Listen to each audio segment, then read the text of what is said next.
Hello student, good morning. Sant Joseph inter college online classes में आपका स्वागत है। मैं क्लास 11 विषय मैथमेटिक्स और लेसन जो इस लेसन का नाम है समुच्चय।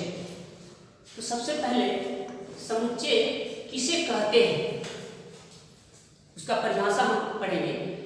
किसी वस्तुओं के संग्रह को समुच्चय कहते हैं। जैसे एग्जाम्पल में किसी क्लास में बैठे हुए छात्र का समूह या किसी क्लास में बैठे हुए छात्राओं के समूह, या हो सकता है कि जैसे किसी लाइब्रेरी में देखते हैं कि ढेर सारे बुक होते हैं, तो उनका एक समूह जो होता है उसको हम समुच्चय कहते हैं। इसके बाद हम पढ़ेंगे कि समुच्चय का निर्माण कैसे करते हैं, कैसे समुच्चय बनाएंगे। तो समुच्चय निर्माण की जो विधि है वो दो प्रकार की है, एक है रोस्टर विधि और दूसरा है समुच्चय विधि। तो रोस्टर विधि में क्या होता है कि रोस्टर विधि में जब हम लिखते हैं तो सबसे पहले क्या करते हैं कि इसको कर्ली ब्रैकेट में लिखते हैं। कर्ली ब्रैकेट इसको बोलते हैं कर्ली ब्रैकेट। जब किसी इसका परिभाषा समुच्चय का मैंने जो बताया है कि किसी वस्तुओं के समूह को समुच्चय कहते हैं, तो या संख्या भी हो सकता है। तो जब हम रोस्टर विधि में उन वस्तुओं या किसी संख्या को हम लिखते हैं तो हमेशा क्या करते हैं कि एक अगर नंबर लिखते हैं उस नंबर के बीच में हम कामा लिखते हैं। ठीक, अब इसमें हो सकते हैं फॉर एग्जाम्पल जैसे रोस्टर विधि में जब लिखेंगे तो ऐसे कर्ली ब्रैकेट लिखेंगे। सपोज दैट इसमें हम 5 विभिन्न प्रकार की वस्तुओं को हम लिख रहे हैं। ठीक है, जैसे एग्जाम्पल में हम अल्फाबेटिकली कोई लेटर लिखें तो यहाँ पर लिखेंगे ए, फिर लिखेंगे कामा लगाएंगे, फिर लिखेंगे स्मॉल बी, इसके बाद लिखेंगे स्मॉल सी, इसके बाद लिखेंगे स्मॉल टी, इसके बाद लिखेंगे स्मॉल। तो देख रहे हैं कि रोस्टर विधि लिखने का जो तरीका है उसको कर्ली ब्रैकेट में हम लिखते हैं और प्रत्येक अवयव के बीच हम कामा लगाते हैं। तो ये रोस्टर निर्माण विधि है। दूसरा है समुच्चय विधि। समुच्चय विधि में दो तरह से इसको रिप्रेजेंट करते हैं। एक तो ये होता है कि वर्ड फॉर्म में स्टेटमेंट लिखते हैं, वर्ड फॉर्म में इसको स्टेटमेंट लिखते हैं। दूसरा होता है कि अलजेब्रिक फॉर्म उसको हम रिप्रेजेंट करते हैं समुच्चय विधि में। समुच्चय विधि में जैसे सपोज दैट ये एक क्या है समुच्चय है। समुच्चय को ऑलवेज जो कैपिटल लेटर में हम क्या करते हैं रिप्रेजेंट करते हैं और यहाँ पर लिखेंगे ये कर्ली ब्रैकेट यूज करते हैं। जब भी समुच्चय विधि में लिखते हैं तो एक x y z इस तरह का वेरिएबल यूज करते हैं। जैसे x सच दैट, ये जो देख रहे हैं दो डांट लगाए हैं इसको सच दैट बोलते हैं। x सच दैट x, इसके बाद इसमें स्टेटमेंट लिखिए। स्टेटमेंट जैसे x एक वास्तविक, x एक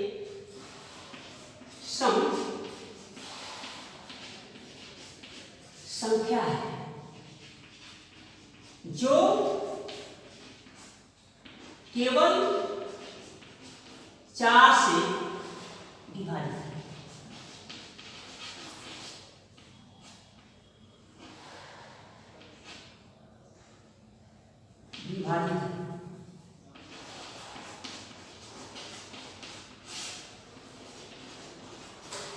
इसके बाद ब्रैकेट क्लोज करते हैं। तो ये समुच्चय विधि में इस तरह का स्टेटमेंट लिखते हैं। ठीक, अब इसको दो तरह से क्वेश्चन पूछे जाते हैं कि समुच्चय विधि में क्वेश्चन को दिया जाता है यानी स्टेटमेंट दिया रहता है, उसको रोस्टर मेथड में कन्वर्ट करना रहता है। दूसरा रोस्टर मेथड में दिया रहेगा उसको देखिए समुच्चय विधि में लिखना रहता है। इसके पहले हम ये जानना जरूरी है कि कुछ सिंबल है, उस सिंबल का मीनिंग क्या होता है। जैसे देखिए n जो है एक प्राकृतिक संख्या है।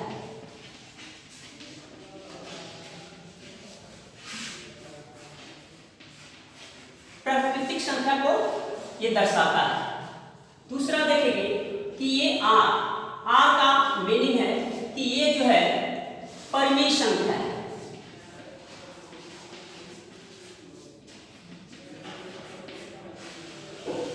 अब जो परिमेय संख्या को डिनोट करते हैं, प्रदर्शित करते हैं सांकेतिक भाषा में, वो दो तरह से होता है।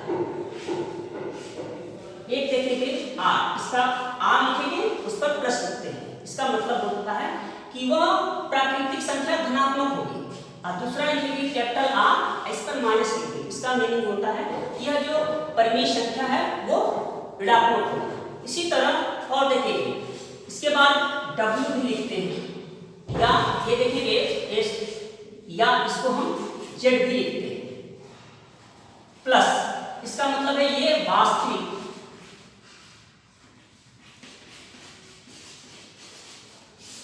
धन वास्तविक संख्या को ये प्रदर्शित करता है। अब इसमें से कुछ देखेंगे एक्सरसाइज से हम बताएंगे, इसका एग्जाम्पल लेकर इसका बताएंगे रोस्टर विधि का, और देखेंगे समुच्चय विधि का। अब जैसे इसमें हम लिखे कि ए जो है एक सेट है, यानी सेट को समुच्चय को हमेशा कैपिटल लेटर में शो करते हैं, ए बी सी डी कर ऐसे करके जेड तक लिख सकते हैं कैपिटल लेटर। और रोस्टर विधि में इस तरह का एक कर्ली ब्रैकेट में लिखते हैं। अब इसके अंदर कोई इस तरह का हम एलिमेंट लिखते हैं, इसको अवयव बोलते हैं। सपोज दैट हम यहाँ पर लिख रहे हैं सम संख्या है, तो सम संख्या 2 लिखेंगे कामा, फिर लिखेंगे 4 कामा, फिर लिखेंगे यहाँ पर 6, फिर लिखेंगे 8 डैश डैश डैश ऐसे। यह जो है रोस्टर विधि में एक इसका एग्जाम्पल है। अब इसी चीज को अगर हमको लिखना है समुच्चय विधि में लिखना है, तो समुच्चय विधि में ऐसे दिया रहता है, उसको समुच्चय विधि में कन्वर्ट करना रहता है, या समुच्चय विधि में यानी स्टेटमेंट दिया रहेगा, उसको पुनः जो है रोस्टर विधि में लिखना रहता है। तो अगर सपोज दैट इस तरह का क्वेश्चन है और उसको समुच्चय विधि में लिखना है, तो इसको हम ऐसे लिखेंगे कि ए यहाँ पर जो सेट रिप्रेजेंट कर रहा है उसको ए ही लिखेंगे, इक्वल यहाँ पर कर्ली ब्रैकेट लगाएंगे। अब यहाँ पर लिखेंगे हम जब समुच्चय विधि में रोस्टर विधि से समुच्चय विधि में लिखते हैं तो हमेशा वेरिएबल यूज करते हैं। ये नेसेसरी नहीं है कि हम x भी लिखें, y भी लिख सकते हैं, z भी लिख सकते हैं। तो यहाँ पर लिखेंगे x सच दैट x। इसके बाद अब यहाँ पर कथन हम लिखेंगे, स्टेटमेंट लिखेंगे x एक क्या है, सम संख्या है। तो यहाँ पर लिखेंगे x एक सम संख्या है, सम संख्या है। इस तरह का देखेंगे। इसके बाद कर्ली ब्रैकेट क्या कर देंगे, क्लोज कर देंगे। तो ये देखिए रोस्टर विधि से किसमें कन्वर्ट हो गया, ये समुच्चय विधि। दूसरा हम देखेंगे, यहाँ पर दूसरा हम बताएंगे, इसको मिटाते हैं, इसके बाद बताते हैं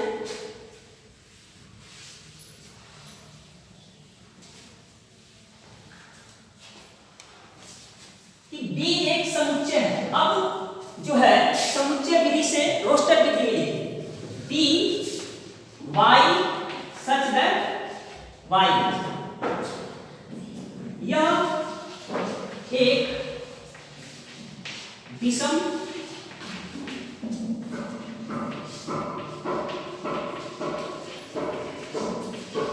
संख्या है जो केवल 3 से विभाजित है।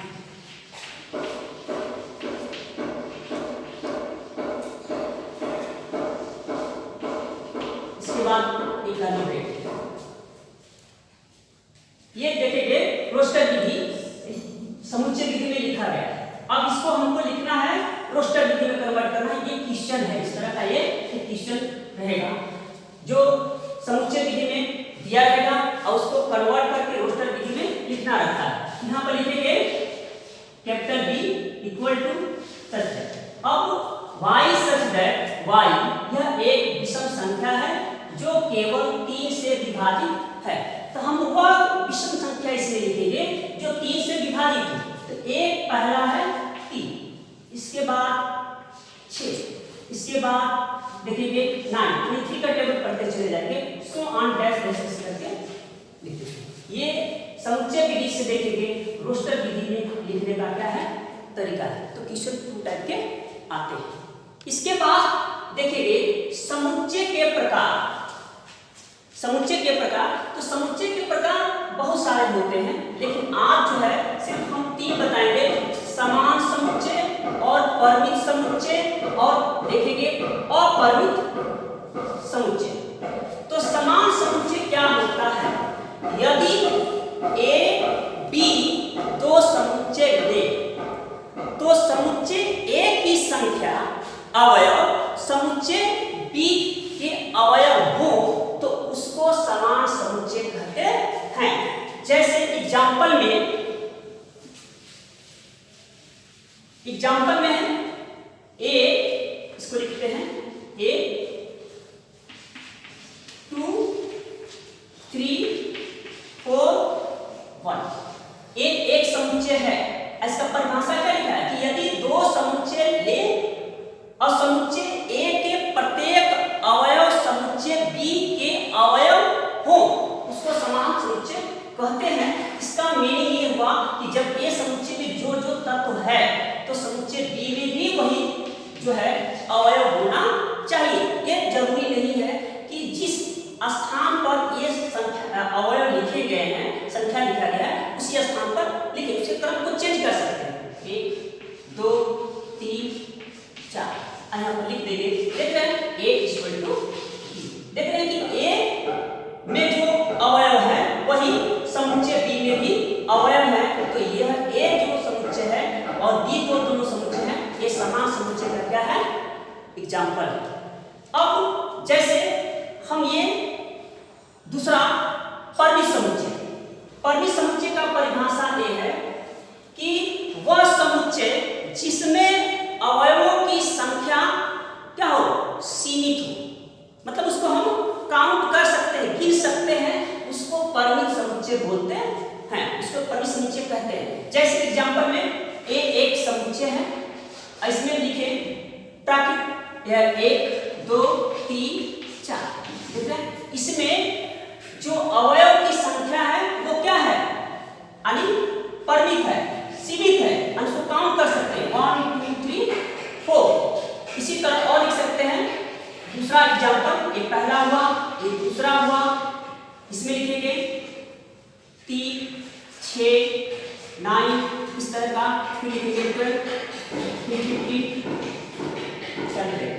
ये समान परिमित समुच्चय का देखेंगे एग्जांपल। अपरिमित समुच्चय किसे कहते हैं? वह समुच्चय जिसमें अवयव की संख्या असीमित हो उसे अपरिमित समुच्चय कहते हैं। एग्जांपल में जैसे ए एक समुच्चय है और उसमें लिखेंगे 1 2 3 4 डैश डैश डैश इस तरह इनफाइनाइट अनकाउंटेबल है। अपरिमित जिसमें अवयवों की संख्या क्या हो असीमित हो। तो देख रहे हैं 1 2 3 4 डैश डैश डैश कहां तक इनफाइनाइट तक। दूसरा इस तरह लिख सकते हैं यानी बी एक दूसरा एग्जांपल है, ये फर्स्ट एग्जांपल था। इसमें लिखेंगे बी एक समुच्चय है, ऐसे लिखेंगे minus infinite two plus infinite. ये किसका एग्जांपल है अपरिमित समुच्चय का। इसके बाद देखेंगे जो उप समुच्चय है और इसके बाद पावर समुच्चय है, उसको जो है कल के क्लास में हम आगे बताएंगे।